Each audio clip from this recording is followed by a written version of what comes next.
This is mostly ancient history. All right. I'm asking you. How ancient? Or Sumerian? Not that ancient. We're going back to your ancient history. Oh. And we're gonna also focus around the JRod.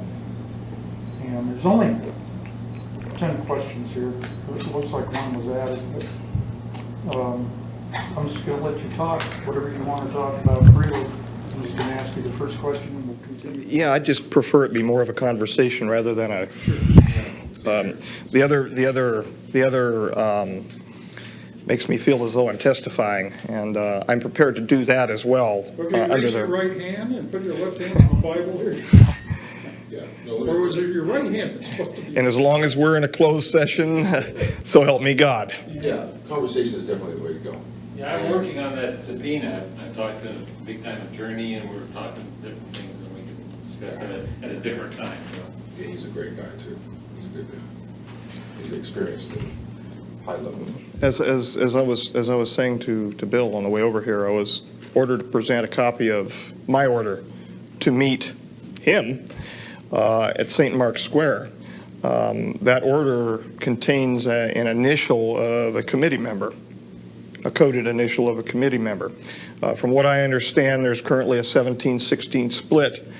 This is mostly rumor around the community to forward a public acclamation program having to do with the Majestic 12 and the overseeing committee, the old 5412, which is now basically called the Committee of the Majority, as far as I'm told. The questions are just to give us a little structure. Well, that's fine. Okay. That's fine. Well, that's interesting news. And if I say something or one of us says something, just answer, talk to me. That's fine. Keep going between you and Bill. The lights are cumbersome, but A little much? Okay. that's fine. All right. That's fine. That's fine. If you look closely, they're nice and red from looking through the scope all last night, so they can't get much worse.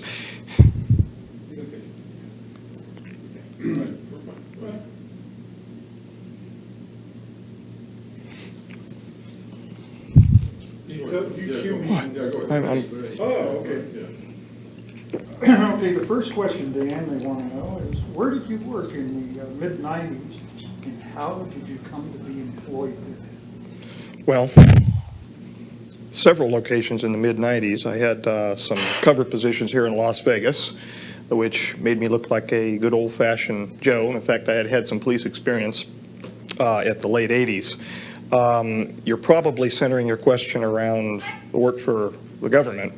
In 1986, I was approached while working as an undergraduate student in Dr. Bert Bell Barbero's office in his parasitology laboratory, to be exact. I was looking through a scope at the time. Three gentlemen walked into the laboratory, closed the door behind them. There was 2 uniforms and a suit that were present. Both of the uniforms I would make as most probably being United States Navy. My memory of that one event's kind of hazy after seeing all of the suits and uniforms and whatnot. We spoke for a while. They asked me if I was interested in seeing the world and the like. I told them I in fact was. We went through several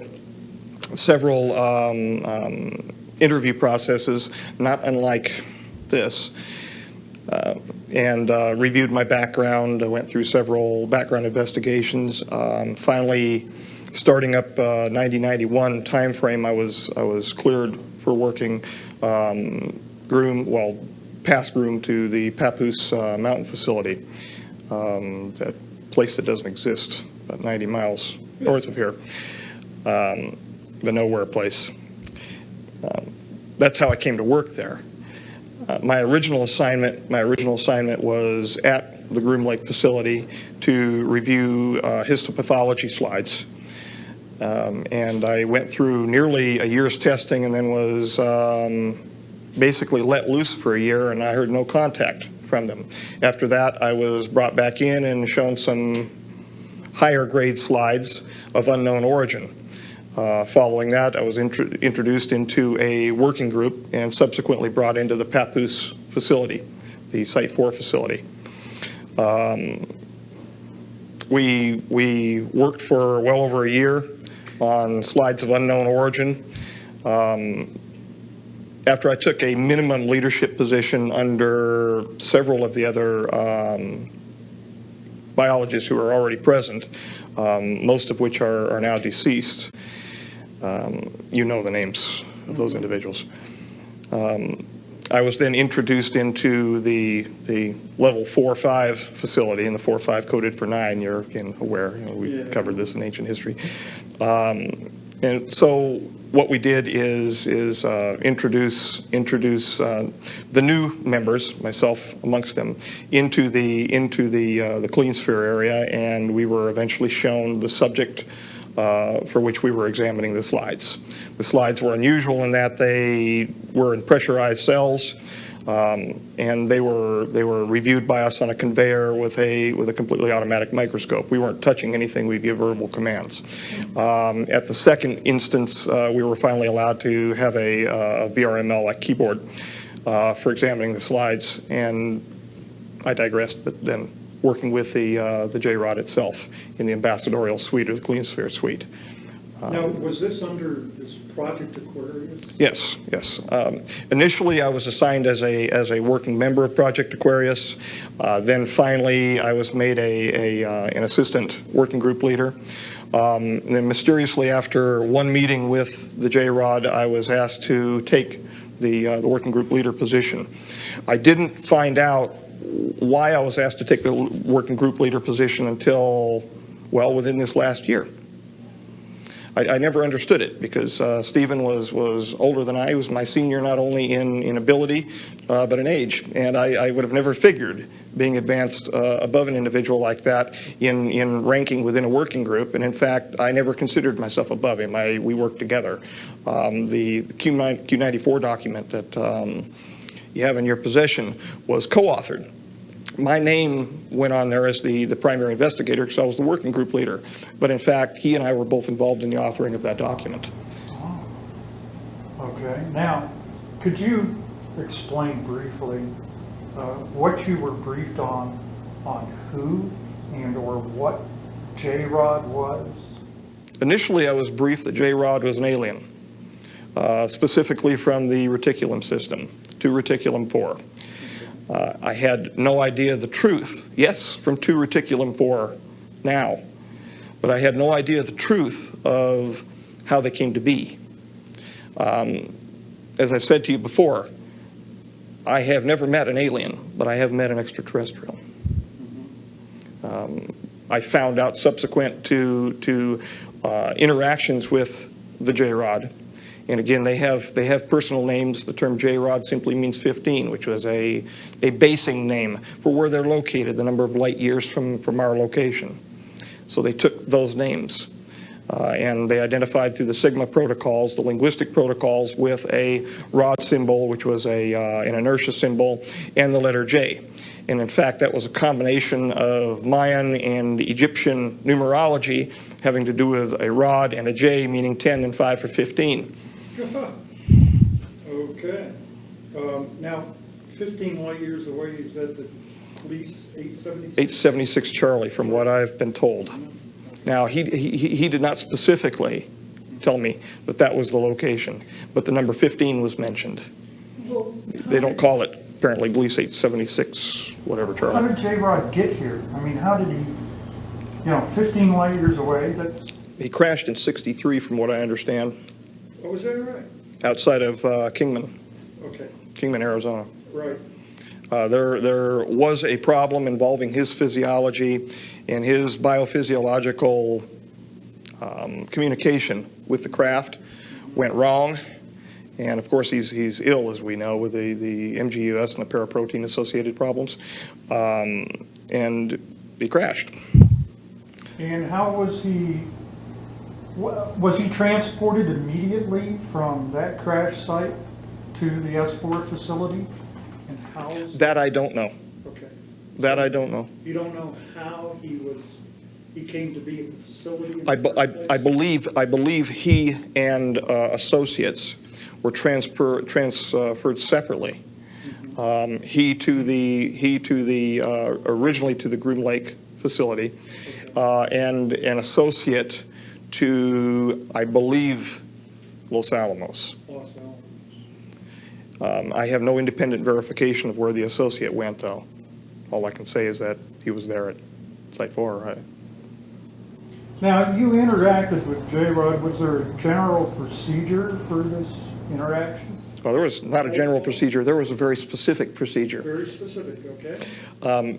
After we would be brought in with our helper biologists, there was controlling helper biologists, those in the gallery, and then the introduction specialist, which was myself on a number of occasions. We entered the clean sphere through a large series of protocols involving pressurization and compartmentalization, no pun intended, until finally we were pressurized in fully encapsulated a TEC, a TES, total encapsulated suit for entrance into the clean sphere. Once we were pressurized and entered into the clean sphere, well, I should digress. We had a medical evaluation and all of that first. But they ceased doing that after a couple of medical evaluations. It was more just interested, let's get you in and get the work done. I would enter into the clean sphere, and I was not supposed to communicate with the JRod at all. I was not supposed to know his name. The reality is we were communicating from the time that I entered into the ambassadorial suite external to the clean sphere, talking back and forth freely. I could hear whatever he was projecting at me from thought, and he could very clearly hear what I was thinking. I say hear, meaning perceive. I was supposed to stand over by a hologram projection system, which was run as like a teleprompter system, over to my right, that would be run inside of the clean sphere glass. Hold my hand up and mimic certain signs. And it became a joke. It really did. It became a joke. Those folks who were watching from the gallery running the show thought that I was standing there and mimicking the signs, and this was the only communication underway.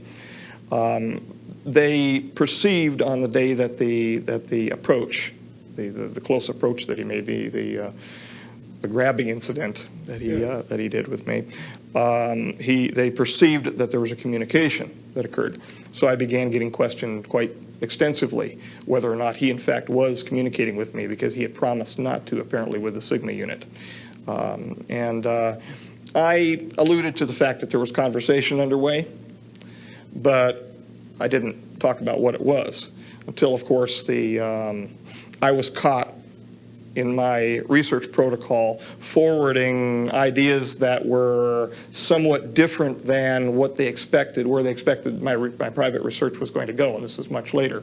And at that time, the deal was brokered to find out about the doctrine for the convergent timeline paradox. I told them a little bit about what he showed me, a little bit, and they told me a little bit about the DCTP.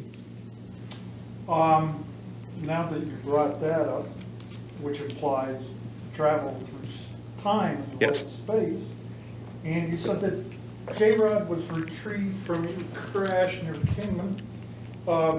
Was he at that time just traveling through space from the staging area, or? Yes. No? Yeah, okay. Yes. He wasn't doing any time traveling at that point? No, not as far as I'm aware. Okay. Not as far as he told me, no. Can you describe JRod to us, what he looked like and how he behaved? Yes. The gentleman with which I was associated was approximately 3.5 feet tall. He had a dark brown appearance, very ruddy appearance to his skin. He was in a highly pressurized clean sphere. He exuded glycoprotein-like material through pores on his skin, which was associated with the neuritis, the neuropathy that with which we were dealing. Did this have an odor to it? I don't know. Okay. I don't know. I couldn't perceive any odors whatsoever. I was inside my... But I would imagine, but I have no data set to say what it would have smelled like. And in fact, there was nothing I read that indicated whether or not there was an odor. Why? Got it. I'm wondering. You've asked that before. That's why I'm wondering. Well, yeah, I've heard about this, a secretion coming through the pores of the skin before, and there have been those who've had encounters who say they can smell an odor Okay, from the skin. all right. Where were we? You were describing. 3.5 feet, large head in comparison to torso. So the ratio of the cranial to the torso area would be larger than in what we would call a modern human being. Large bulbous black eyes. The whites of the eyes had been selected out. So it looked like a large pupil, basically. When you look into his eyes, you feel like you're going to fall into his eyes forever. And I think that probably had something to do with the telepathic nature of his mental structure. Large arms, large length. 4 very thin, sinuous fingers. Nails, not as long as presented in some of the images that you showed me in the past. The ones done by Tom Mack, was it? By Tom? Bill Ugas. Oh, yeah, that's it, the Puppet Master photos. I'm smiling because the Puppet Master leads me to other nicknames. But he was hunched over most of the time, could not support himself fully, given muscular atrophy. And that had to do with the peripheral neuropathy under which he was suffering. So he would grunt and move toward me almost in a flopping fashion. Feet were large in comparison to what we would, say our feet would be. He was unclothed 4. Yeah, he was unclothed, which bothered him. He wanted to wear clothing and was refused in every turn. Called himself captive, and justifiably so.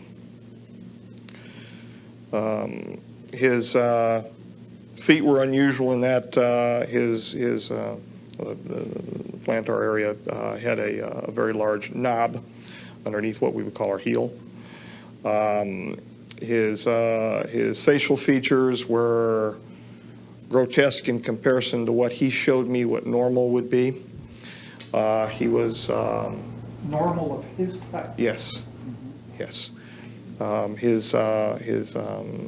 was bilaterally symmetrical to the extent that the disease process was not changing his facial figures, his features.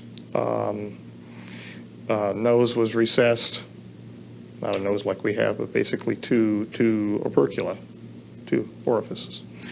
An extremely small mouth, a hard palate, no teeth.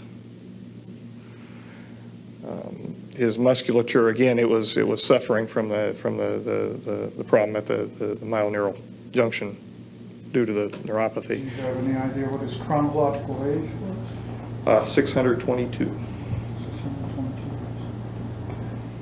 622. And that I don't know. That I don't know. That number 622 is now used as an important number within the community. A reference, a request from 622 or a report from 622 could be from anybody. So it's used, and in fact, the SRB report that I have with me today, the supplemental report for 0302 that I have, probably is labeled from reviewer 622. I haven't, again, it's going to be a cold reading when we look at it, but it's probably from 622. They excrete in a manner that we would excrete. Their external genitalia are different than ours. The females have somewhat like vulva, but they have a clasper situation. The male has a male clasper, the female claspers. And if it looks like a disc with rectangular solids that are rotated into position for clasping at the inguinal region. They do have internal fertilization. Now, this was something you read because you didn't see a female, did you? No, this is something he showed me of his wife. Oh, internally. Yes. And how was that image presented to you? Did it appear? I was inside the image. You were inside the image, That's what it felt like. like virtual reality. Yes, everything that he showed me when this was the incident. When he projected it into me, it felt like I was there.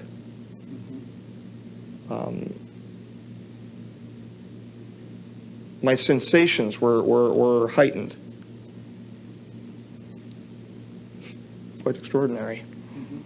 Was there a background perceived?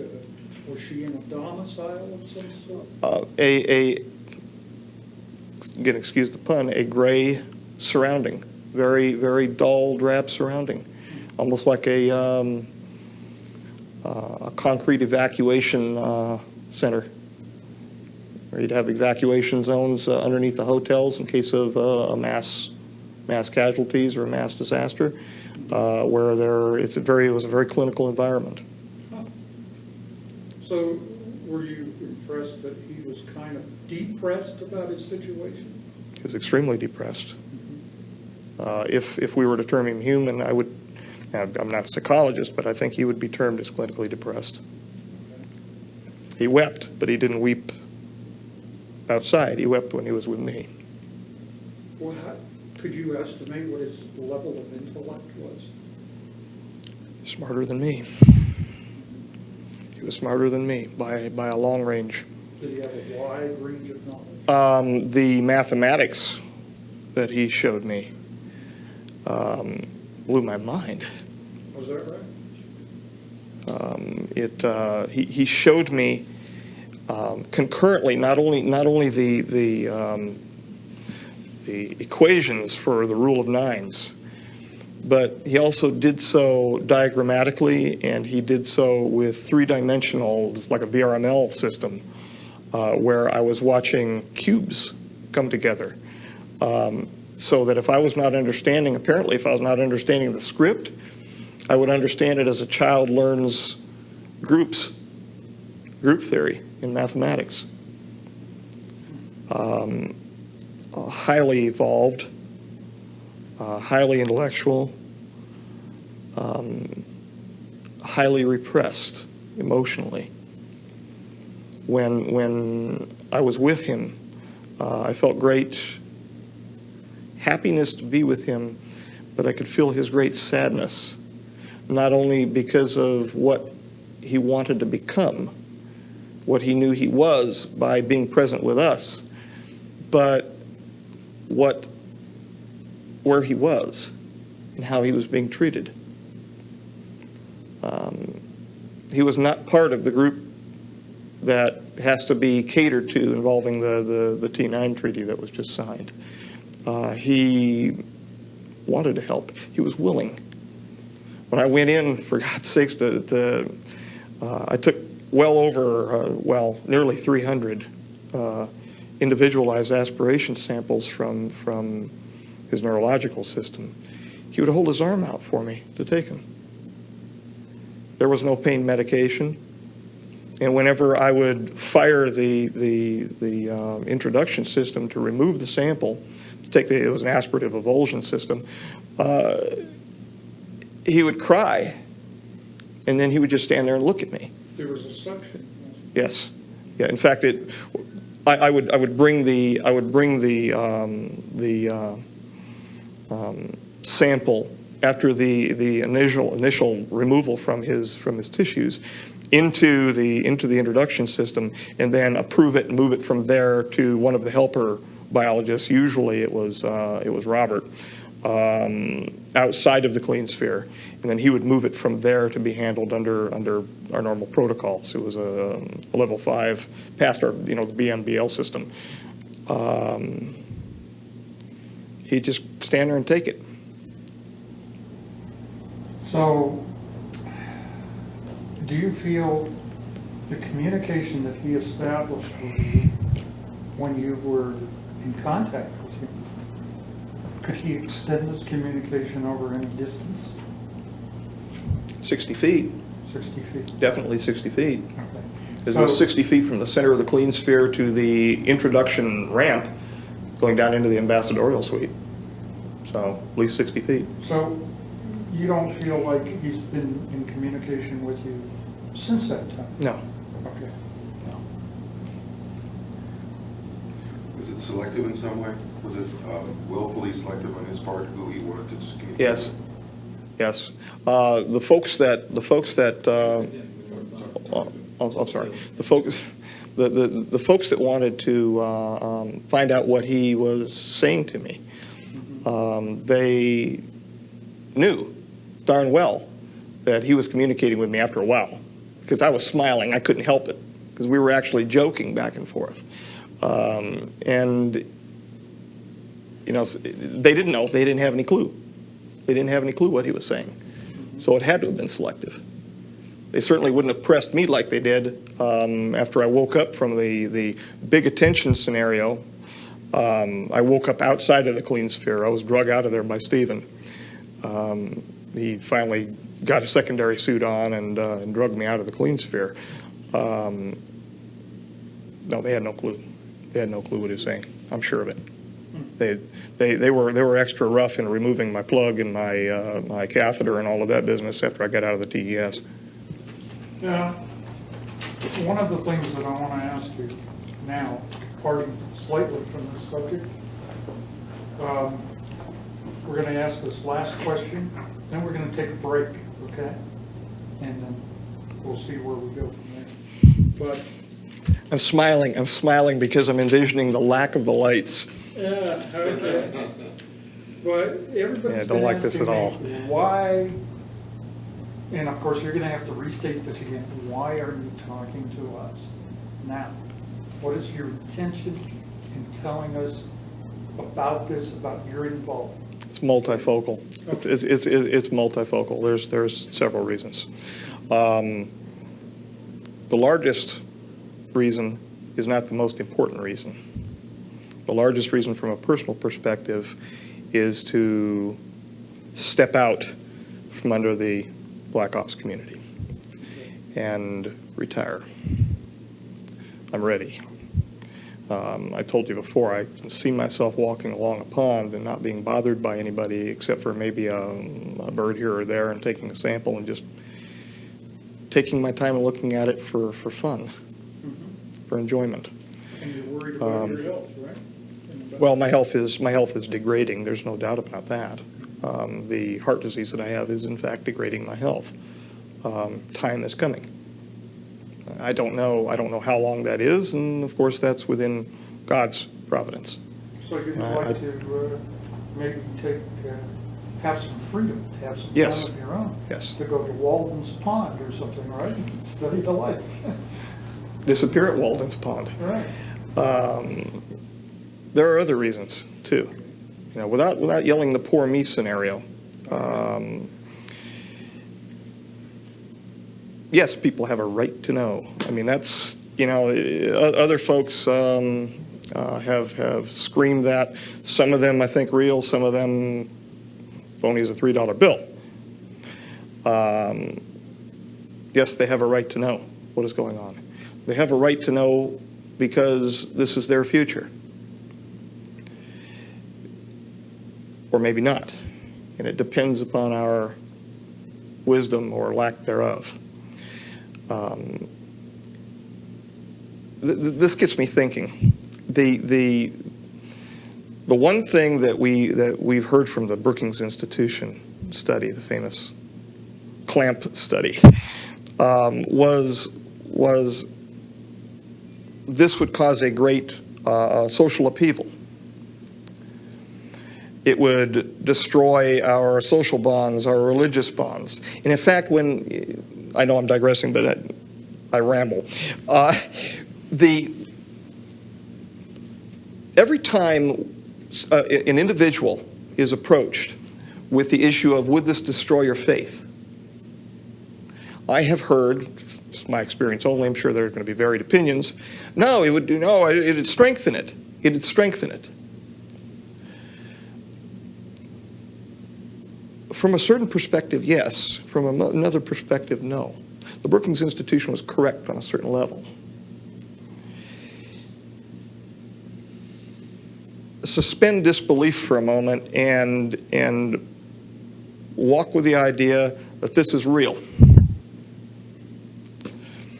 That the ruins that are present on the moon and on Mars, the ancient temples, were in fact, and are in fact, the gifts of our own progeny.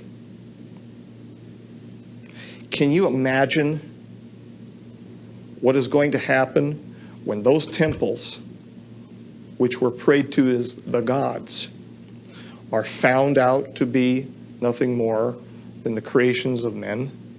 That the men themselves were those who were being worshipped, will fall headlong into the pool of Narcissus.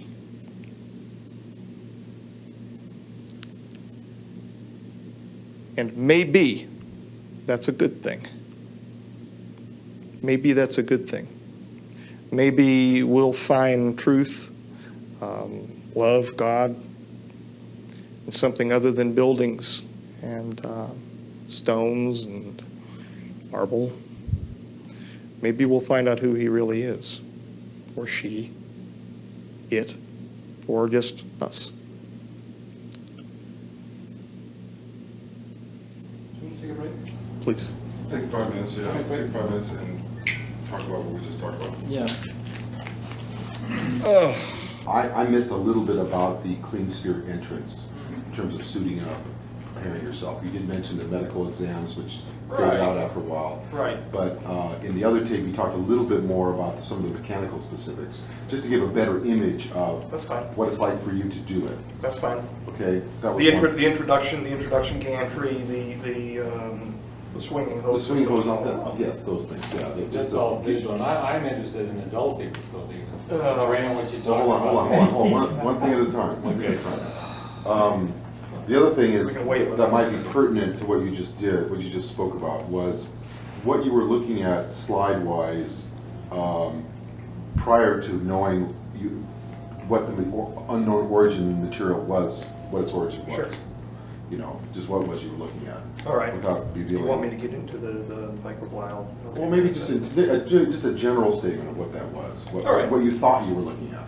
Just to give us a little bit. That's a good one. You know, I had no clue, and in fact, they brought in who we got on our side, a biochemist to turn our attitudes around. And after about a year, he didn't turn our attitudes around. He finally joined us. And finally said, no, we can't do this without finding out the origin of the tissue. Right. We needed to find out. See, we were dealing with it. We were dealing with a situation where it was in vitro. We might want to go back on camera for this. So That's fine. Okay. And the other thing that I think you made a very good statement about why you're doing this. I'm wondering if there's anything else we can do for you, anything else you can say that is of value to you that we can record for you, as far as what you hope to, how you hope to get out, what it is about. I mean, you said it's your health and a number of other things. I'm just wanted to put it to you that if there's anything else that comes to mind that you'd like to add in that regard, in terms of what it is you're trying to accomplish. Because I know I would like to tell our elected government what we're doing. Maybe you should say that. You know, I mean, Under the appropriate circumstances, because there are military applications that need to be handled in a very careful manner. for example. For example. I understand. All And right. those issues we're going to be extremely careful about here today, because they should be taken with great care, Of course, our object, which including the military applications for Lotus. I know that we're somewhat constrained for time today. Well, how much longer do we have? It's only 16:37. How much time do we have? We've got time. Okay. I have to be back at 1900, 1900, 7 o'clock. 7 o'clock. Okay. Okay, we have plenty of time. All right. All right. Okay. Good. We're not in a All right. rush. Well, what I wanted to do was the only other thing I'd say was we're trying to focus on And it's been great so far. It's been very focused. It's very, very central to the JRod interaction. We felt that was the best way to introduce you to our next stage. Right. Now, we can talk about anything we want. We got plenty of tape, as long as you can stand the lights. You know, I beyond the three things I just mentioned, anything you might want to bring up. Do you think So that in thing is order- real? Do you think that thing is real? What's that? That piece of paper you showed me, the letters. I don't know.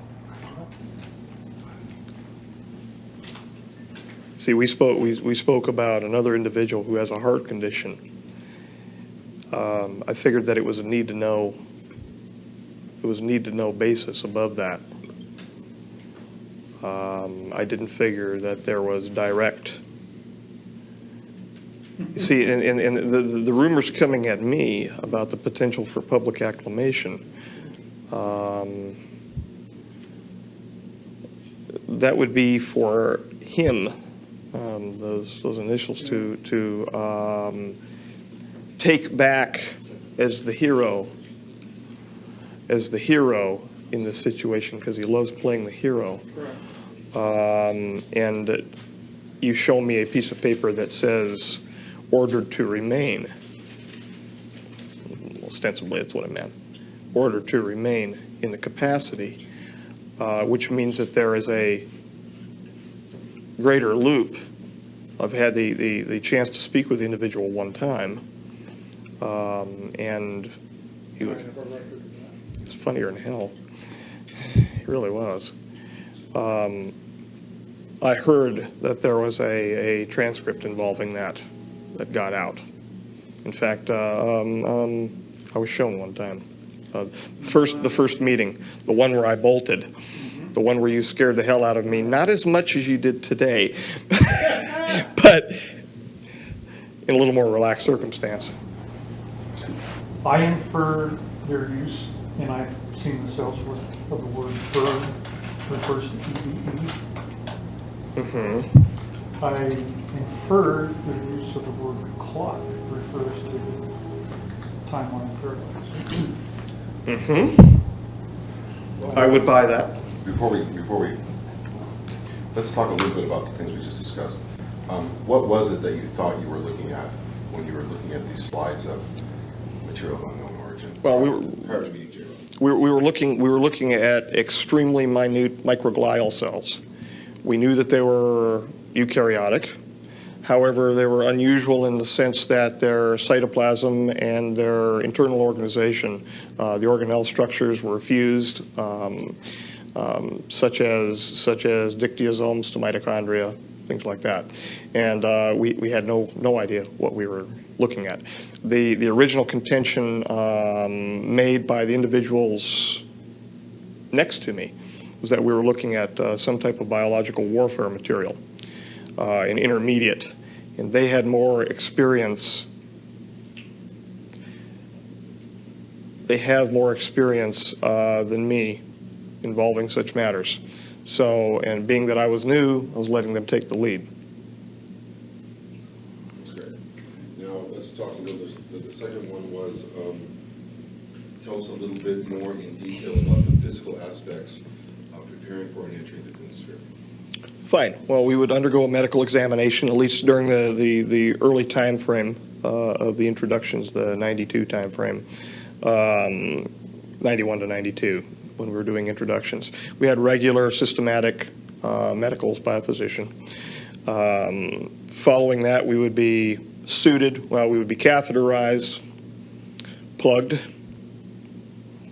and suited. Communication apparatus was placed on our heads. We had a cooling system set up. It was, for all intents and purposes, it was a spacesuit. It was a total encapsulated suit, something like what you would find in a NASA facility. Not so much something that you would see, well, for instance, at USAMRIID or CDC, that type of level 4 suit. It was more of a regular space-type suit with joints. We were suited up, we were pressurized, and then walked with our cooling system and our hosing down a ramp into the ambassadorial suite. Following that, we were led up a gantry-way, which had been moved into position by the clean sphere, which had been previously rotated up through an iris through the floor. He was held actually below the ambassadorial suite level, and that was raised up as needed. What they did with him down there, he didn't say, and they didn't tell me. It was not a need-to-know issue. Apparently, they dealt with the cleaning of the sphere and all of that down there. The regular housed animal maintenance, as they treated him. We would be led up the gantry-way. The hoses would be hooked into an interior system inside the doorway, which was exterior to the clean sphere. And it was called the exterior system, in fact. But then we would be led in, the door would be closed, and we would be pressurized inside of the gantry-way. Following that, there was a drum system that was set up. Once there was an equal pressurization between the gantry-way and the clean sphere, we would then be told to proceed forward. I would raise a hand in acknowledgement. We were not supposed to talk at the time at all because nothing verbal around the specimen, around the JRod. Why, I was never told, but we were not supposed to talk around the JRod. I moved the drum system and re-hooked a secondary set of hosing inside the clean sphere, checked the pressurization, and once that was done, the door to the clean sphere would be closed behind me, and I would presume that the pressurization remained the same in the gantry-way. Following that, I would do my business inside of the clean sphere involving contacting the JRod and removing the samples. And what was the reason you were removing samples? We were removing samples to attempt a treatment, a full diagnosis and a treatment for a paraprotein-related monoclonal gammopathy of uncertain significance type disorder, which had various attributes to it, among which were a cocaine type presence to the JRod, cocaine syndrome type presence, and certain genetic issues involving chromosome 5 and 17, which led us to Charcot-Marie tooth disorder, and their glycoprotein, their antifreeze glycoprotein problems. They were essentially they were losing heat because of the problems at their axolemal ridges. They were not transmitting the energy, something like a dystrophy. And when the action potential goes down a nerve, well, their action potentials were dying at the synapse. They were also losing energy because there was a demyelination process underway.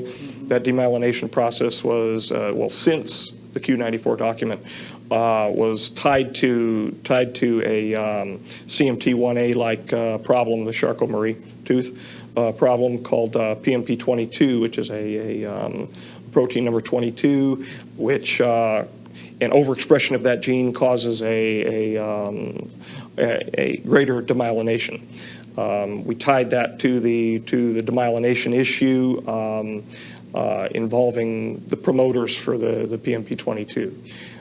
Those promoters, there's two promoters for it, were selectively deselected with the use of TFOs, or triplex-forming oligonucleotides. It's essentially an ssDNA vector expression system that we're using. Oops. Doesn't that? You're staring at me, Bill. I'm sorry. Bill, one thing, when you're speaking, when you don't sort of make any noises, just nod, that's good. When I'm not. Sometimes you're going, ooh, ah-ee, that's Okay. just keep used to nodding. Great. It's all he's been doing is nodding. I shouldn't. All right. So do you want to simplify? I'm sorry, Bill. No, I don't. Actually, no. I think that's fine. I'm sorry, Bill. I actually understood some of it. That's all right. Doesn't that interfere in the demyelination process? Okay, isn't that similar to conditions that humans sometimes have, like, what is it, muscular dystrophy? Well, yeah, except for he wasn't forming plaques. Okay. He wasn't forming plaques. He was simply demyelinating, repairing the demyelination area with the immune system. They've got a cell-mediated immune system, humoral system, just like we have. The cells are different. They've got filopodia, but very strange looking blood-like material. It's like it, but that's why we use the term analog so much, because it was different. It was different. Can we talk a little bit about some generalities around the building in which you worked, the sort of, you know, how many floors it was, where it was located, Sure. how you got there? You want an experience of Site 4, watch the Andromeda strain. Except for there's a little more color inside of Site 4. They've got a nice orange stripe on the wall, and they've got a red and blue stripe on the floor, which gives you general directions depending upon the floor you're on, and you can't move without getting stopped anyway. Now we're talking separate to the groom facility here. I'm aware of several floors at the groom facility, and then finally the majority of the hot stuff was taken over to Site 4. We're talking 4 basic levels. The first level, and they're coded 4.1, 4.2, 4.3, 4.4, and then finally where he was stored as 4.5. And that 4.5 designation was painted on the wall for him because 4 and 5 is 9. Right. That's why, in fact, they built 9 hangars on the Galileo and Sidekick levels, the 4.1 level. The 4.2 level contained the looking glass, Alice's glass. In fact, outside of the door for the major facility, there's a white rabbit with a clock. A very large, it's a statue that's probably about that tall, and it's held above the doorway. It's wired above the doorway. The looking glass, I find out, is one of the ERBs. It's an Einstein-Rosenbridge promoter. It uses some form of, this is found out, Jesus Christ, in the last 2 weeks. I'm asking the right questions there, I guess. It's composed of a spherical, spinning, arced, rectangular solid matrix of nickel, cadmium, and barium. There is a spinning disk underneath it, which is supercooled. Into this is injected into the center of these spinning, and I'm not a physicist, spinning disks, is injected an argon gas. Into that is injected some type of repulsion matter. It's a gravity repulsion matter. They are obtaining the gravity repulsion matter from the heavy materials that have been obtained from the JRods, the 115 variety material. And apparently when they bombard it with enough electromagnetism, this stuff repels gravity, and it turns into some sort of exotic matter. They spin it fast enough, it opens, or they can see through it. And that is, from what I understand, the great prize in what's going on in the world right now, are those devices. Why do you think the British are running around Iraq right now looking for the climatological records that are just happen to be disappeared out of the Baghdad Museum with the rest of the cylinder seals? And you're going to see some cylinder seals today too when I show you some report. So Dan, does that mean when they're engaging this device in Project Looking Glass, Yes. is this something that they use only for the transmission of information, or can they transport a material object through time? You know the answer to that. At least you've probably heard some rumor. There have been mistakes. There were mistakes. Animals were attempted to transport from one location to another, the production of 2 of the devices, and they put them in resonance or something like that. I'm not a physicist. I don't know. But I was, in fact, present during a human attempt. The human did not survive. The human was not put in there under duress of any sort. It was a volunteer situation, and the human did not survive. The human did not move. The human stayed where the human was put. But the human changed, and I don't want to talk about it anymore. This is an attempt at time travel?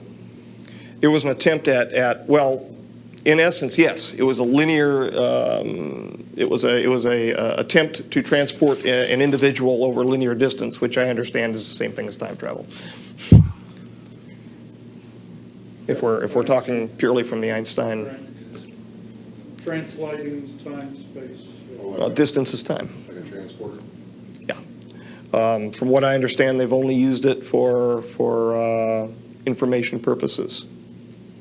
Aside from that, how they get the information out of it, no clue. I don't know.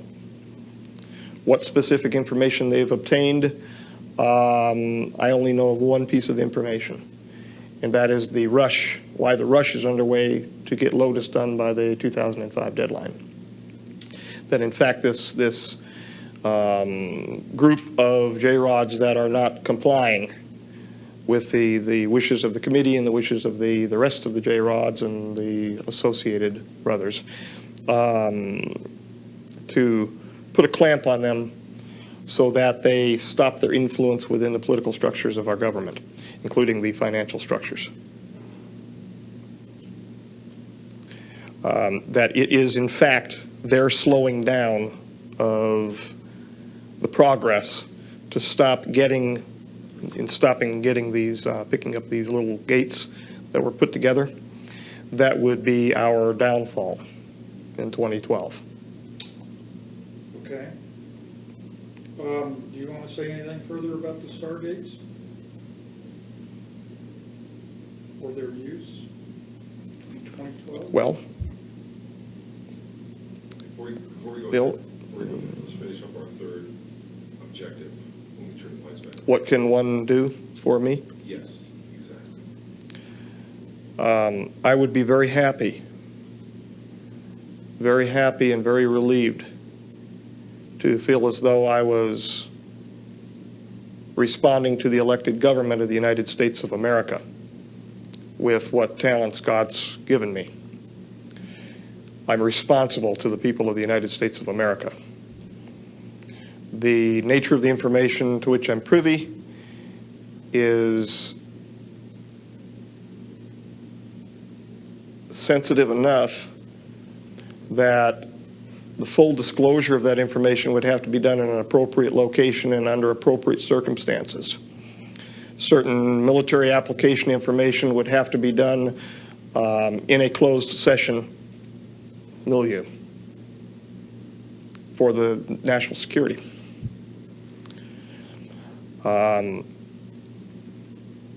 As I said to you at the Luxor, the Congress knows it's not in control. They know that this is a train, a wild train out of control. And they want that control back. They're not stupid. They know that there are things that are going on down the hall from them that they can't fathom. They deserve to have that back in their hands because that's what they were elected to do. And if we care at all about what's left of our Constitution, they deserve to have that in their hands. Aren't we the masters of our destiny in our country? Aren't we supposed to be? Yes, sir. Supposed to be. Okay, yeah, let's break for a minute. And, you have a question, more questions you want? I want to do a question. Yeah, okay. Go ahead. Do you want a break or do you want to? How you doing? Please go, please go. Good. So, go ahead. Good. This is more to do with I hate these lights, but I'm fine. Just a little bit longer. That's something we need to get. I expect, no, that's fine. I expected the largest light I would have would be a CRT. I was comfortable with that, too. I'm quite interested in if you could describe for me sort of what it was like when you were first introduced to JRod. When you actually sort of walked in, presumably that he was in the clean sphere and you were kind of taken into that as a part of the facility. What was your reaction when you first saw him? I thought it was an insect. Sorry. That's fine. We lost the line. We'll take a break. Okay, let's take a break. Wellington, I went to Dover Grammar School for Boys Oh, really? on the hill over Dover. 4 years. Like. Yeah, indeed. We were right above Dover College, and they had all the girls down at Dover College. Right. Was it a boys' school, I take it? Yes. Yeah, like Yeah. Wellington. We were not allowed to communicate with the females in the village. We had Grandmaster, Headmaster Coleman. Oh, right. We called him the master, actually. Yes. We called him headmaster there. Didn't want to call him anything else. He had a cane. I ran away, actually. Good man. Yeah, really. Had enough of that rubbish. Okay, so it's back to that question. Let me just rephrase it for you. Can you describe in detail the first time, what it was like to meet this being for the first time? My original feeling was I was looking at a giant insect. It's the best I can just off the cuff. It looked like a giant insect, being dark brown and hunched in a corner, very insectoid in appearance. It almost looked like it had an exoskeleton. I felt afraid inside because I was always told that monsters weren't real.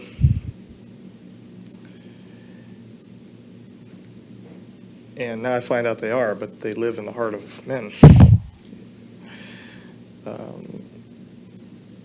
It was fear, excitement, complete astonishment, because honestly, I thought we were dealing with some sort of monkey,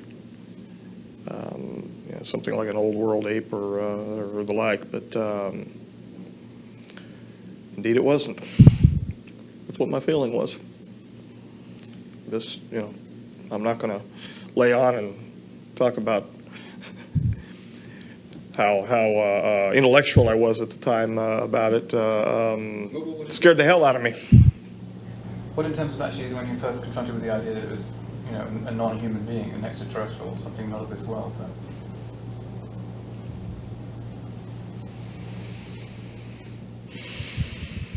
I'm trying to remember what I was feeling when I was looking at the briefing books. Because even when we were first introduced to the JRod, they were him-hawing around as to his origin.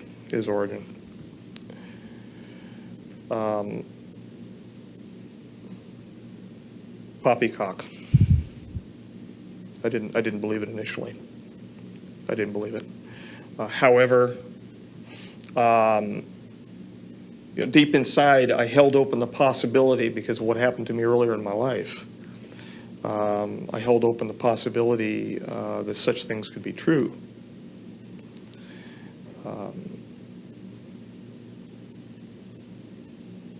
But wouldn't happen to me. Put it to you that way. It's that old can't happen to you feeling. So to me, it was poppycock. It was rubbish. Until I found out otherwise. Before we go on to the next question, can you talk a little bit about the briefing books? That series? Sure. They were called King Tuts, and they were basically King. They were all labeled with K's. The ones that I was allowed, they were blue binders. They were all labeled with K's. They had DTIC on the front of them, and I still don't know what DTIC. This is 1987. End of 87, and I still don't know what the letters mean. I haven't done independent searches on the net, or I would be. So if you can tell me, what does DTIC mean? Hey, it's a shot for me to find. You don't know either. They had a white DTIC printed on the front of them. They were marked with several sections, including physiology, general biology, social structure, political structure of the JRods, their origins, potential implications for interactions with humankind, cross-contamination issues. They were full of as much information that I could take in during the times that they were allowing me to read them. But I still don't know what that damn DIT or DTIC means. Yeah, they were called King Tuts. They were update books. The one person. This is another reason why I didn't figure that, how Stephen, how I could be promoted to a working group leader above Stephen. Of course, I found out, and I told you why. Right. At the time, because he kept the updates. he made sure that all of the King Tuts were updated. He did the briefing films that are still resident at Site 4, or at least the last visit. So, you know, the man of that importance, I couldn't figure out why. But again, that's moot. Yeah. What was actually in these briefing documents? I mean, can you explain a little bit of the detail? Sure. Close-knit, very well-ordered society, one which is numerologically based, one which speaks to others that were called brothers, that I now find out are those who left on a spiritual path to another location, to the famed Duat of Orion, the Epsilon Orionis area. Head-to-toe physiology, including real autopsy photographs, not the Santilli kind, but the real autopsy photographs. He can't sue me for that, I hope. He won't raise his head probably, but that was disgusting. The Brookings Institute paper was present, as well as several position papers clarifying the Brookings Institute. However, each of these that I was allowed into, they had separate folders and they had separate clips within them inside these 3-ring binders. And I was told which numbers I was allowed to open up. And they were given to me on a card, and those are the ones that I was allowed to review during the times that I was allowed to review them. Most of the stuff, I mean, they had everything from military applications, the physics of the craft, and I couldn't have cared less. I was more interested in taking in the biology issues. Just doesn't interest me. Aside from the fact, from the biophysiological interface between the hand, mind, and the craft, because they have on their hands a number of pads, and there are open nerves which are protected by various glycoproteins, and those glycoproteins are selectively pushed forward or sucked back via capillary action, or they can be through an active fashion pulled back, and it kind of pulls a viscous sheath back and allows the JRod to have direct interface with the craft. That interested me, although most of it at the time, and still some of it now, I have no understanding of. A lot of it has to do with electronics that I don't pretend to understand. I was most interested in looking at issues involving their histology, histopathology issues, including some autopsy photographs that showed disease processes which were naturally occurring within them, isolations of viral material, to include the protocols for new protocols which were being written as they're working, which is what we're doing. Which is really what we're doing. We're writing new protocols, new procedures as we're working forward. I mean, all of the old standbys are there, everything from electrophoresis to, you know what, to anything. But we're writing new protocols as we're going, because this is not new territory. This is, pardon the pun, alien territory. How many beings have we had to work with? I only met one. I am aware of possibly 3. From the reading, and at that time, again, I was so stunned by what I was doing. A lot of it was getting by me. When I read the word extraterrestrial, I tunnel visioned. And when I finally believed and understood that it was, in fact, an extraterrestrial, numb.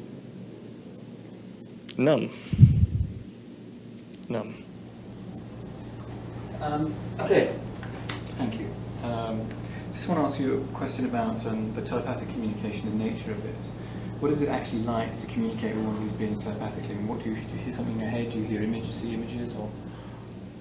I could hear my voice No, you can hear yourself think. So can you do the bill? Sorry. Oh, you- Habit, looking at the people there.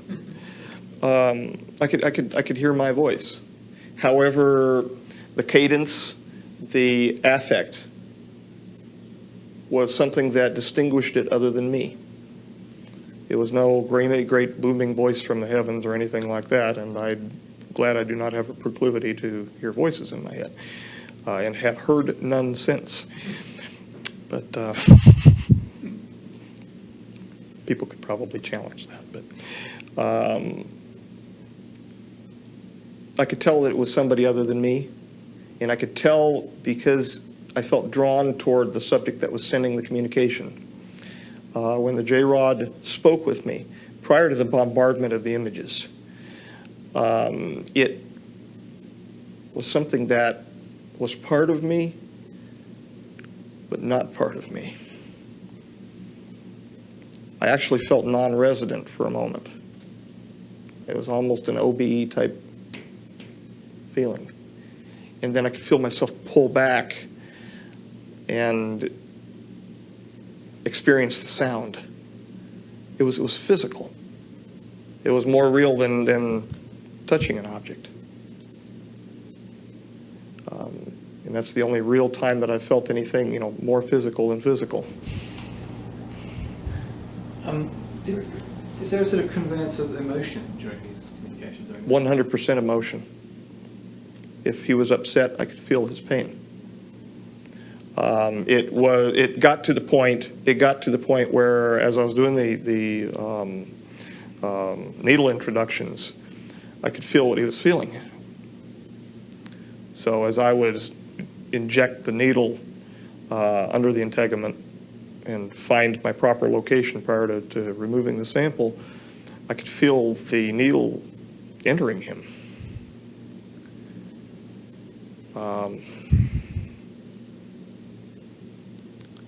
So I could feel his feelings. Were you aware of Bob Lazar anytime when you were there being invited?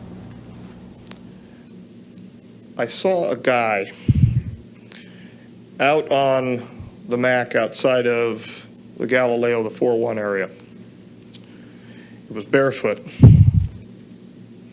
And he was just staring off in the distance. This is as we were coming in on the helo. And they keep you within a very confined walking area. This is before they started taking the buses.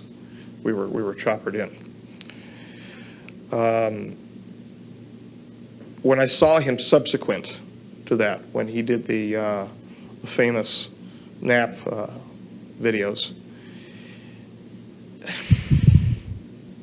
could have been. It could have been. And this was early on. This was. I can't prove it. Okay, and I could not positively identify that being Bob. I am aware of his name being mentioned up there, and it was associated with the term bottle washer, which means an engineer, but not a working group leader or anything of the kind. They would have said a DIR or a for director or a geek. I was called a geek, but his name was mentioned. I heard the name Lazar. I didn't hear Bob. I heard Lazar, and it was not Laser. It was definitely Lazar that I heard. But I never had interaction with him or, in fact, anyone else from Galileo, Sidekick, or Avionics. How successful were you in assisting this being medically? Temporary assistance, temporary relief of pain, temporary meaning weeks, temporary adjustment of muscle tone, and then flat out nothing. He got worse. The exacerbation, it got out of control again on him. Since then, there have been, and I'm not certain if he's resident there or not now, there has been progress. We'll just say progress, involving what I was yammering on earlier about the Charcot-Marie Tooth disease, the CMT1A. Their DNA is triplex.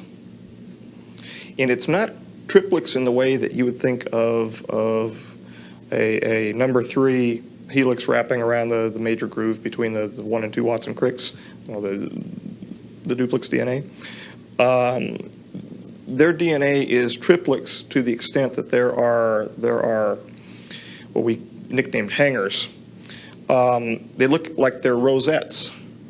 The DNAs look like rosettes. They're triplex and then they're braided. It's a supercoiled DNA situation. And we had difficulty even doing anything, let alone anything like a single step markers or anything like that. We had difficulty even sequencing the DNA. Our long interspersed elements are genes which have been shut off, that when combined with the appropriate Hoogsteen base pair milieu, produce a different being, what we were before they made a mistake, a grave mistake. That leads us to our next question, doesn't it? Where they're from and Well, we can do the treaty thing. They're from here. the treaty thing, yeah. Oh, Yeah, you mentioned this exchange, there was an exchange going? there's been exchanges going on since they spoke with us in 41. What's the nature of this exchange? They wish to find a resolution to the broken resonance between they and the other half of they, the so-called Orions and the Reticulans. They also wish to, for fear of extinction, have a relief of the paraprotein-related problem. And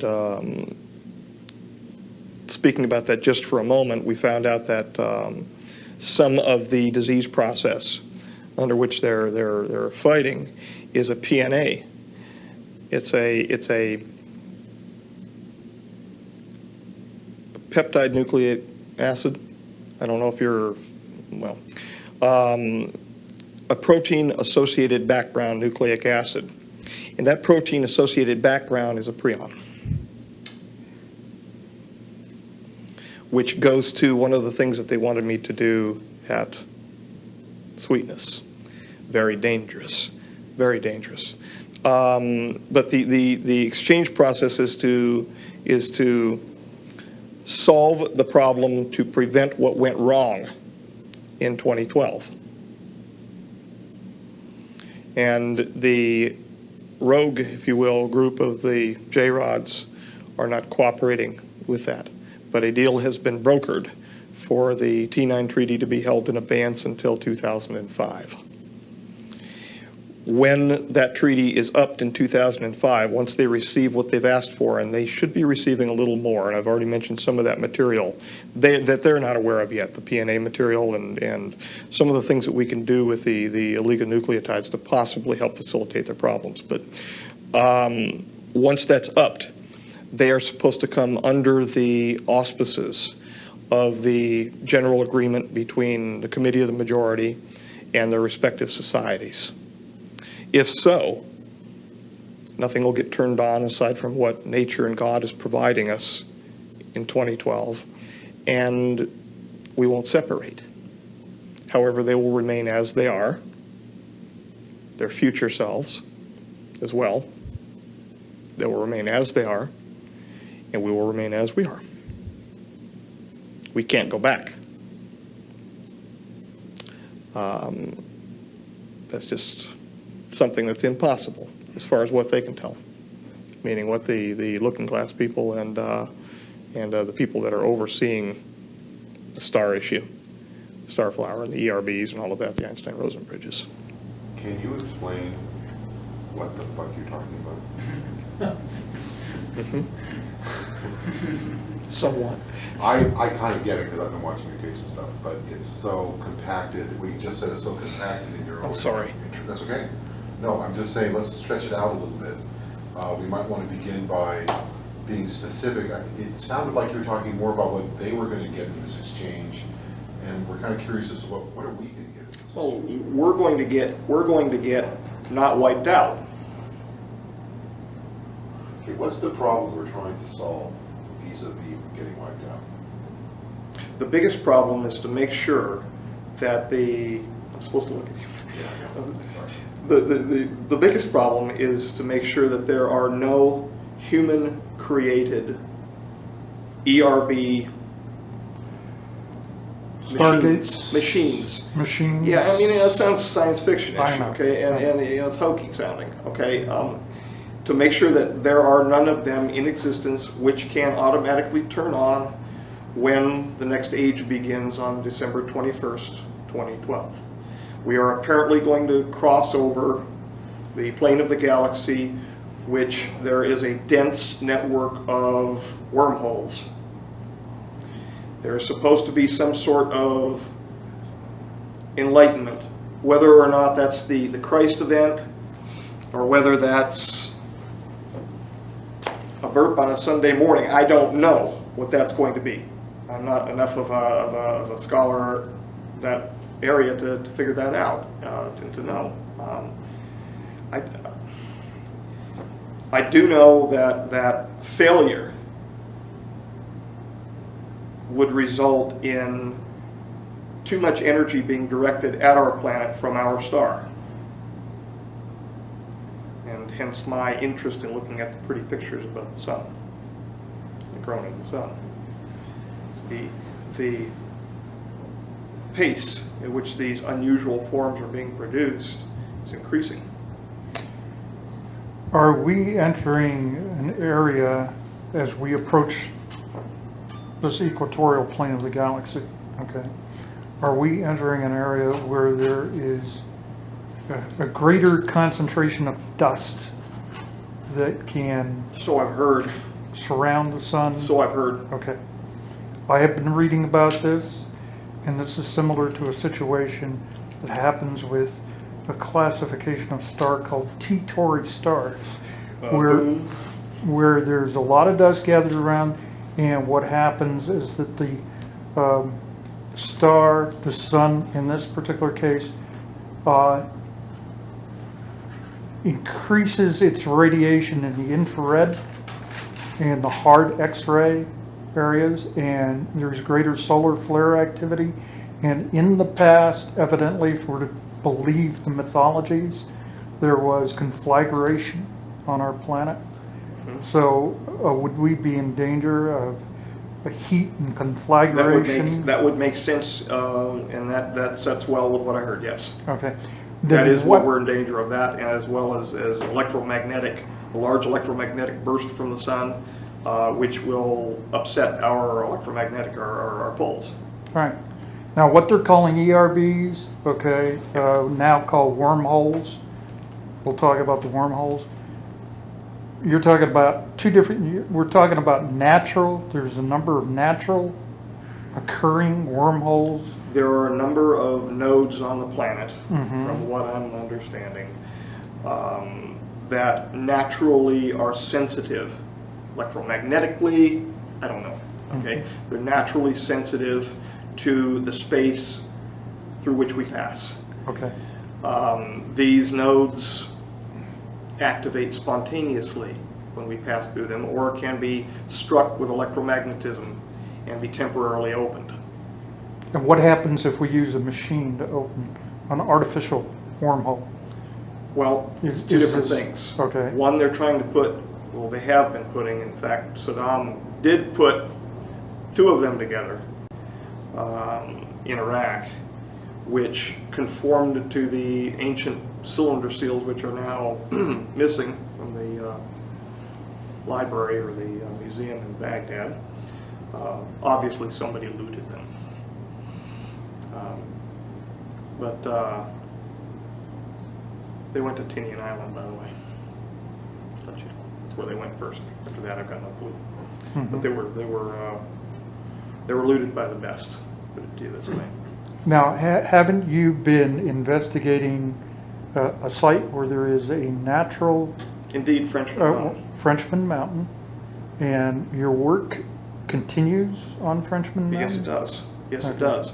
Our remote viewing unit first brought the notion that this could be a wormhole situation. And yes, we've employed remote viewers for it.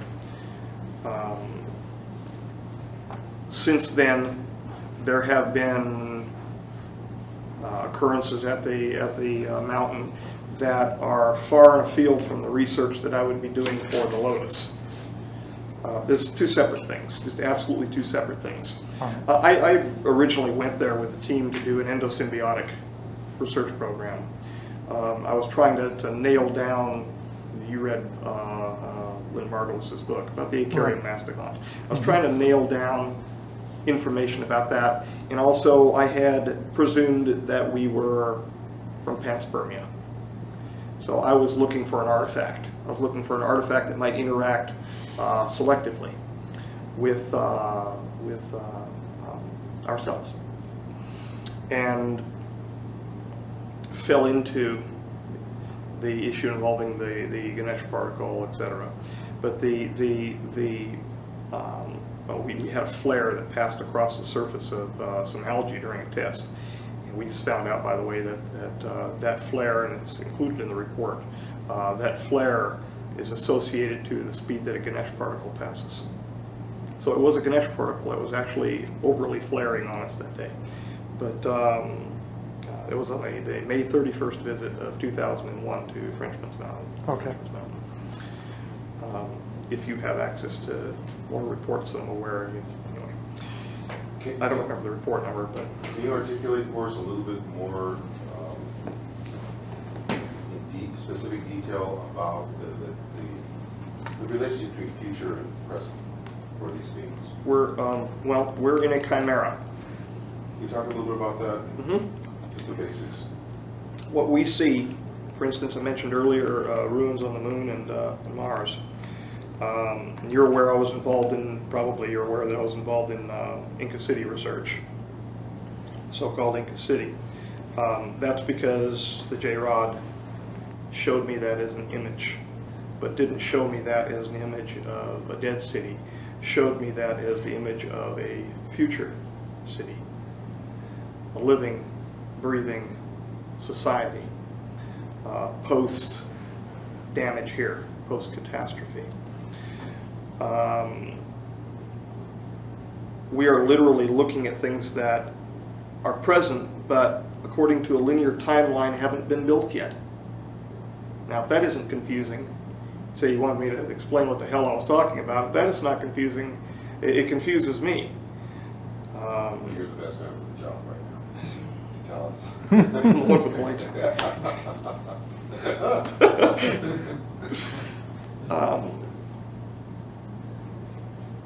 According to the doctrine of the convergent timeline paradox, the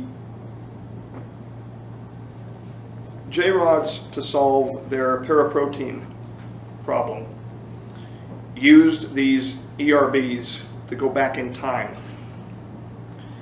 And some of them were worshipped. They were treated as gods, and temples were built for them, and et cetera, et cetera.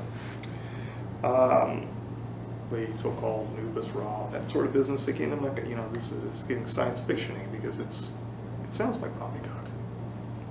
But this is what I got in exchange for the information that he gave me, so what the hell. Literally, there are two or more concurrent timelines that we're living in. Two separate existences. And what that means exactly, that's what I read. What that means exactly, I'm not sure. I'm intellectually limited in that area. I've got to be in philosophy, but I'm intellectually limited in that area. And I don't want to present something that I don't know is fact either.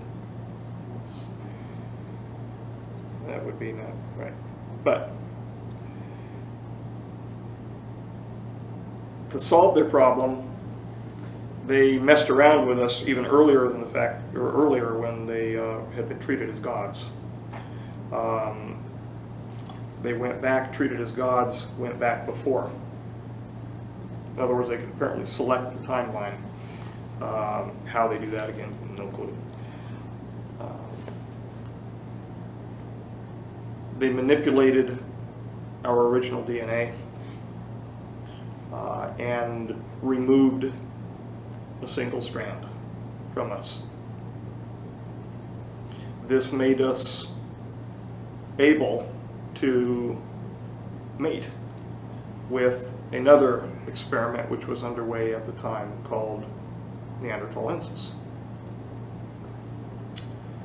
And yes, I know there is no genetic evidence concerning the mating between the Neanderthals and the other brand, if you will, of our kind. That's because all of the genes have been turned off. Any of the unusual mating sequences aside from retroviruses that tagged along were turned off as part of our long intermittent sequences. They're part of the great repeats. And in fact, the Neanderthals, take a look at the number of long interspersing elements that they have in their genome, and that will bear out what I'm saying. I think there's a new article in the new scientific special edition, Scientific American, by a woman anthropologist who says her research shows that Homo sapiens did mate with Homo neanderthalis at some time. Okay. So, I mean, whatever research she wrote about seems to bear out what you're saying. Well, it has been believed that the crossbreeding mismatched our chemical and our structural architecture neurophysiologically, and that was one of the primary promoters for the problem that the JRods now suffer. That Yes. But I had mine security present in case right. it wasn't. We're kind of wrapping up, and we're kind of in the middle of trying to have the opportunity. It's a good opportunity to talk about this time. And you were talking about two different points of going back in the past, one and then one earlier. And what we haven't gotten to yet, though, is sort of a general description of what we're talking about here, in general terms. What the doctrine is. Right. This is ostensibly for the public. It's the paradox of killing your grandfather. It's the paradox of killing your grandfather. If you kill your grandfather, do you cease to exist? Michio Kaku, from what I can glean from his work, would say no. Would say no. It would cause two separate universes, two separate time streams. But in accordance with the doctrine that I read, his theory doesn't take into account that those two time streams could occur simultaneously. That the reality could be mixed, which is why there are so many confusing data sets involving everything from fossil finds to strata. Why there are so many conundrums involving the speed of planetary formation. There was a recent thing out that I had read about a planet being formed in a very short period of time, much shorter than what they had accounted for the accretion theory.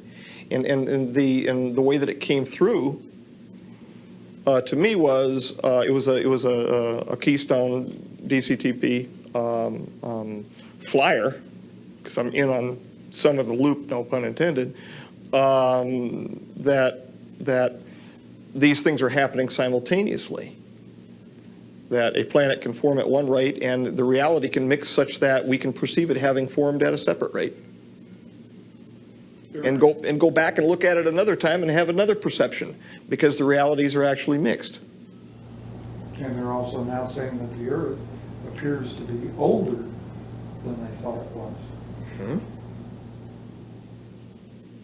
And its age, I have no clue. One would have to ask the Almighty.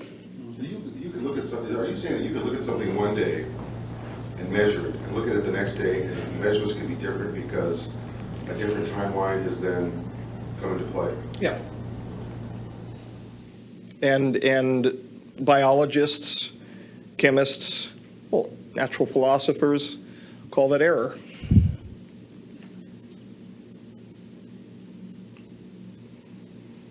And if something falls outside of their acceptable range of error, they call it non-written, because they would call it non-publicized, and then they wouldn't get their funding. That's the nature of the big business of science. I mean, ask a guy associated with my mentor at SUNY. His name was Carl, and he had a little problem in Louisiana, we'll say that. He jumped ship, and he wanted to measure some things having to do with free radicals. And this will give you an idea what happens if you piss the wrong people off, or you don't get enough funding. He had funding 10 days prior to, he had lost his extramural funding, and he had funding 10 days prior to his separation. They separated him anyway. If you don't show the progressive upkeep of the funding, you're not there anymore. And it goes much deeper and much wider than publish or perish. So again, in terms of clear explanation, what is it we're trying to, in the treaty that we have, what is it we're trying to work with, or they're trying to work with us to? 100% cooperation, 100% cooperation in getting rid of the ERBs in exchange for 100% cooperation to solve their physical problem and to attempt their rejoining. And that's a big word, big pool at the end that I just said right there. Where that will go, I'm not sure. However, the project under which I'm working right now may help some. May help some. It's a electrophysiological resonance which is present around, in, and through our DNA, which it is believed by some of the more esoteric people to come via the supernal triad, the divine Sephira, the tree of life, which holds us together as intellectual and emotional beings.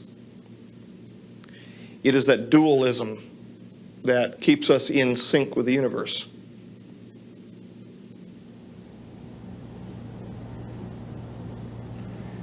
Could you say a little bit about your sort of current conditions and where you're working now? Anything of that sort of what's going on with you at the moment, work-wise? Well, as in environmental, my environment, I am in an environment of I'm not going to get personal with the issues here. I'm in an apartment environment. There are children around me, which is wonderful.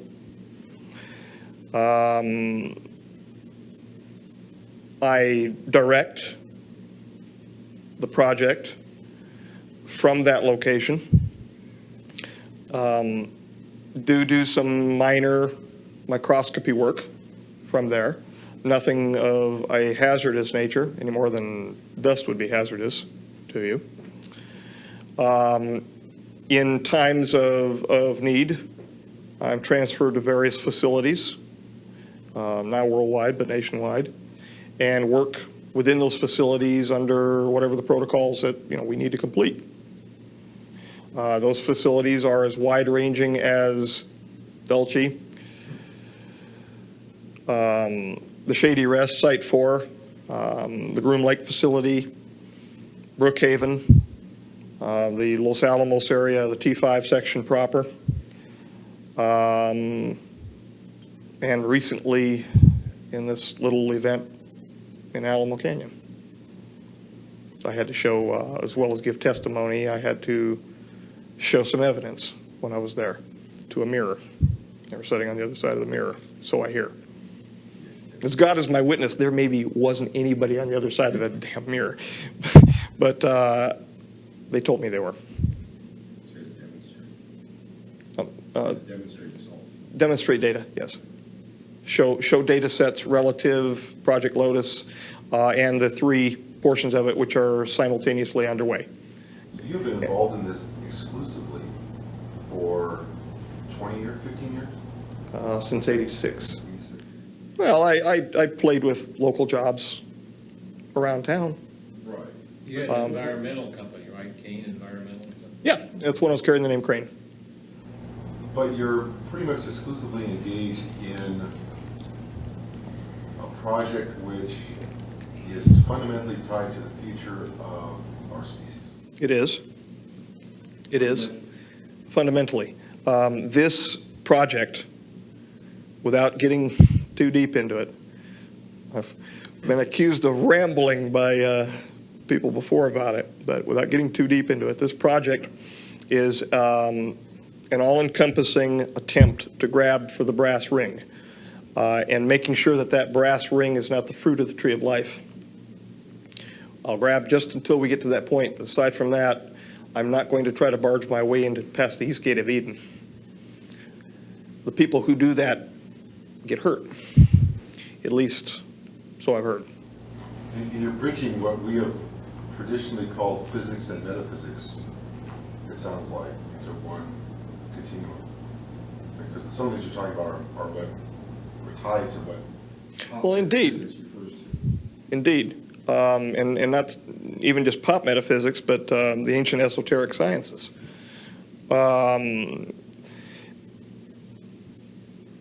For millennia, we've conceived of the supernatural and that supernatural's interaction with humankind.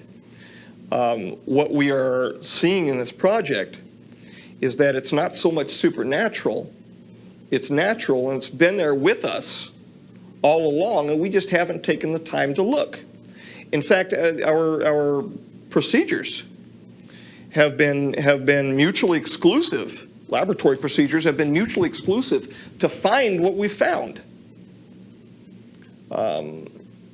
They would destroy or mask over the process that we're now beholding. These particles have the ability, in essence, to bend light.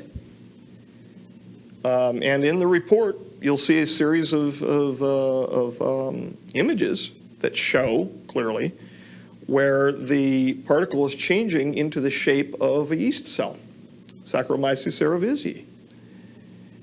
It's masking. Closer it gets to it, the more it masks. So if it passes by it, it looks like it. And then when it gets within close proximity, the wolf in sheep's clothing steps out and it does its business.